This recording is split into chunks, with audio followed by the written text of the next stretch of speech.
वृंदावन आए हैं और महाराज जी के दर्शन करने हैं, तो चलिए मैं आपको बताता हूँ कैसे आप आसानी से महाराज जी के दर्शन कर सकते हैं। तो चलिए आप भारत के किसी भी स्थान से ट्रेन पकड़िए और मथुरा जंक्शन उतर जाइए। मथुरा उतरने के बाद आप सीधे वृंदावन ऑटो लेकर के पहुँच सकते हैं। अब वृंदावन पहुँचने के बाद आप अपनी सुविधा अनुसार होटल या धर्मशाला ले सकते हैं। यदि आप धर्मशाला लेते हैं तो आपको वहाँ रुकने एवं खाने की व्यवस्था फ्री में हो सकती है, लेकिन होटल का चार्ज आपको पे करना होगा। तो चलिए अब मैं आपको मिलाता हूँ सनातन के भीष्म पितामह कहे जाने वाले संत श्री पूज्य प्रेमानंद महाराज जी से। तो महाराज जी से मिलने के लिए यहाँ टोकन की व्यवस्था की गई है। यहाँ 3 प्रकार के टोकन है, सत्संग का, कीर्तन का और एकांतिक वार्तालाप का। आपको मैं तीनों टोकन के विषय में संक्षिप्त जानकारी दूंगा। आप कैसे सत्संग का टोकन प्राप्त कर सकते हैं, कैसे एकांतिक का टोकन प्राप्त कर सकते हैं और कैसे आप आसानी से कीर्तन में सम्मिलित हो सकते हैं। सत्संग टोकन यह महाराज जी के आश्रम में सुबह 4 बजे भोर में प्राप्त कर सकते हैं आप जाकर के, एवं इसे यदि आप प्राप्त करना चाहते हैं तो आपको लगभग 2 बजे के लगभग लाइन लगाना पड़ेगा, तभी आपको संभव है कि ये टोकन प्राप्त हो सके। एकांतिक वार्तालाप का टोकन, यदि आप एकांतिक वार्तालाप में महाराज जी से अपनी निजी जुड़ी हुई समस्या या कोई आपका भागवतिक क्वेश्चन है, यदि आप जानना चाहते हैं तो आपको एकांतिक वार्तालाप का टोकन प्राप्त करना होगा। इसके लिए सुबह आप 9 बजे से 11 बजे के बीच आश्रम आइए और वहाँ महाराज जी के जो शिष्य हैं वो आपसे कुछ क्वेश्चन पूछेंगे कि आप किस विषय में क्वेश्चन पूछना चाहते हैं, आखिर क्या है आपका क्वेश्चन।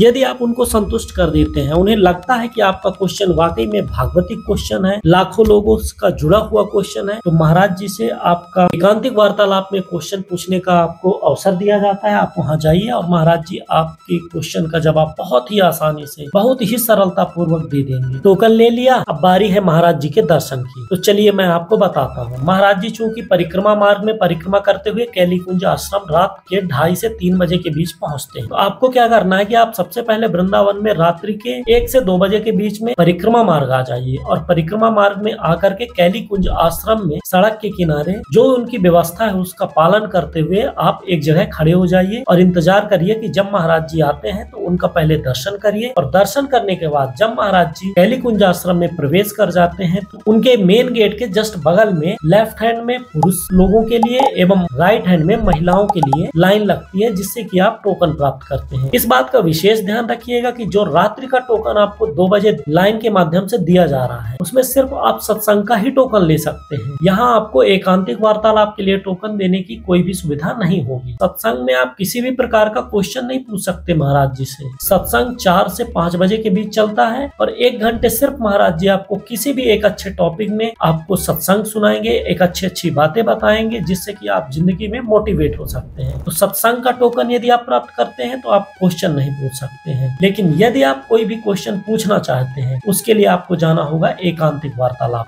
यदि महाराज जी के दर्शन एक दिन में 2 बार करना चाहते हैं, यदि आप रात्रि को दर्शन करते हैं तो दर्शन के साथ आप सत्संग का टोकन ले सकते हैं। यदि आप सुबह दर्शन करते हैं जो कि 10 से 11 बजे के मध्य जब महाराज जी सत्संग करके पुनः अपने आश्रम जाते हैं, तब आप यदि दर्शन करते हैं तो उसी समय आप एकांतिक वार्तालाप का भी टोकन ले सकते हैं। देखिए इस बात का विशेष ध्यान दीजिएगा कि टोकन का कोई भी शुल्क महाराज जी के द्वारा नहीं रखा गया है। यदि आपको कोई भी व्यक्ति भ्रमित करता है कि कुछ शुल्क दे करके टोकन मैं आपको आसानी से दिला सकता हूँ, ऐसी कोई भी व्यवस्था नहीं है। टोकन जब आप जाएंगे तभी मिलेगा, क्योंकि उसमें एक आधार कार्ड वैलिड आईडी प्रूफ की जरूरत होती है। टोकन जब आपको दिया जाएगा उस समय आपका आधार नंबर वो नोट कर लेते हैं और जब आपको सत्संग या एकांतिक वार्तालाप में आपको बुलाया जाता है तो आपको अपना ओरिजिनल आधार कार्ड दिखाना होता है। बिना आधार कार्ड के आपकी एंट्री नहीं होती है। आप सिर्फ अपना ही टोकन ले सकते हैं। ऐसा भी नहीं है कि आप अकेले टोकन ले लीजिए और 4 लोगों को अपने साथ में लेके चले जाइए, ये भी संभव नहीं है। यदि आपको एकांतिक करना है, यदि आपको सत्संग करना है तो टोकन लेने आपको ही जाना पड़ेगा। आशा करता हूं कि टोकन से रिलेटेड जानकारी, चाहे वो सत्संग का टोकन हो या एकांतिक वार्तालाप का टोकन, मैं आपको पूरी दे चुका हूं। इसके बाद भी यदि आपका कोई भी क्वेश्चन है आप कमेंट बॉक्स में मुझे कमेंट कर सकते हैं। मैं आपको पूरी जानकारी देने की कोशिश करूंगा और यदि वीडियो अच्छा लगा हो तो लाइक जरूर करिएगा और चैनल को प्लीज सब्सक्राइब कर लीजिए। धन्यवाद।